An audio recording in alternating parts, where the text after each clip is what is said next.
Lionel Messi মানেই যেন ভিন্ন কিছু। তাকে ঘিরে দর্শকদের প্রবল আগ্রহ থাকে সবসময়।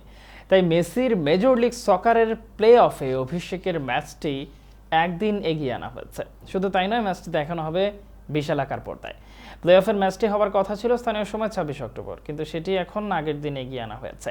পাশাপাশি প্লে অফে মেসির অভিষেক যেন যত বেশি সম্ভব সাধারণ মানুষ দেখতে পারেন সেটি নিশ্চিত করতে নিউ ইয়র্কের টাইম স্কোয়ারে 25,000 বর্গফুটের বিশাল পর্দায় খেলা দেখানোর ব্যবস্থা করা হয়েছে। গত বুধবার কলম্বাসকে 3-2 গোলে হারিয়ে MLS এর সাপোর্টার্স শিল্ড জিতেছে মায়ামি। MLS এর 2 কনফারেন্স মিলিয়ে 1 নম্বর দল হওয়ায় একটি বিশেষ সুবিধাও পাচ্ছে তারা। প্লে অফের সব ম্যাচই মায়ামি খেলবে নিজেদের মাঠে। এমনকি 7 ডিসেম্বর MLS কাপের ফাইনালে জায়গা করে নিতে পারলে সেটিও তারা খেলবে ফোর্ট লডারডেলে। ঘরের মাঠের সুবিধা নিয়ে মেসি বলেছেন, আমরা যেহেতু সব ম্যাচই ঘরের মাঠে খেলবো, ভালো সুবিধাই পাবো। আমি মনে করি ঘরের মাঠে আমরা খুব শক্তিশালী। আমি বিশ্বাস করি যে ঘরের মাঠ আমাদের দারুণ সুবিধা দেবে।